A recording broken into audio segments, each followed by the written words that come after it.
On Wednesday night, the Nokia Theater in Los Angeles, California played host to the Strikeforce promotion. In the evening's main event, former Elite XC middleweight titleist ruthless Robbie Lawler was paired with submission specialist Renato Babalu Sobral in a catchweight bout of 195 pounds.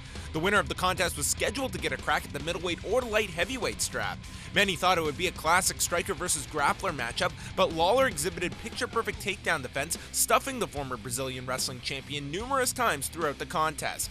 Lawler, who looked a little uncomfortable at the chosen weight, punished Sobral with big shots to the head, swelling up the left eye. After a competitive first round, Sobral picked up the pace and decided to start trading with Lawler, and was rewarded for doing so, scoring with a plethora of kicks. However, the dangerous Lawler didn't shy away from the stand-up exchanges, mixing it up with his hands.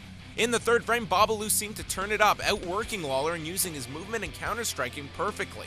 After 3 rounds of solid action, the fight went to the scorecards and the judges awarded the bout in favor of Renato Babalu Sobral by unanimous decision on scores of 29-28 across the board. Although promised a shot at the title, Sobral asked if he could be paired with Dan Henderson instead of his good friend King Mo Lawal. Makes sense to me. In the night's co-feature, Evangelista cyborg Santos, who was fighting at 170 for the first time in his career, squared off against Dream welterweight champion Marius Žaromskis. The Lithuanian was the favorite going into the contest, but the Brazilian didn't get the memo.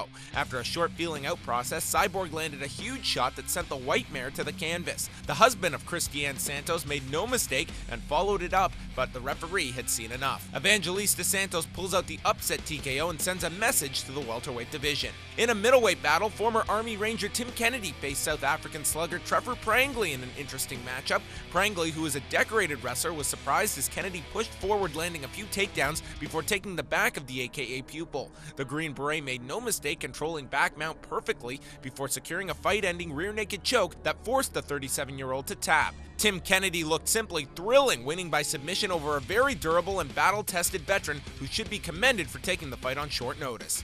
In the first fight of the night, King Carl KJ Nunes, who was originally scheduled to rematch Crazy Horse Bennett, faced Conor Heun, who last saw action a year ago, losing a decision to George Gurgel.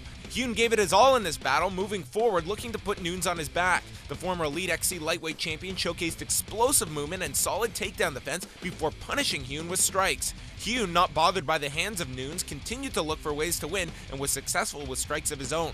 After 3 rounds, the fight was left in the judges' hands, and KJ Nunes picks up the split decision victory on scores of 29-28, 29-28, and one judge having it 30-27 for Heun. The next Strikeforce event is right around the corner as Fedor Emelianenko takes on Jiu-Jitsu World Champion Fabricio Verdum, and Chris Cyborg puts her 145-pound championship on the line. It all happens June the 26th.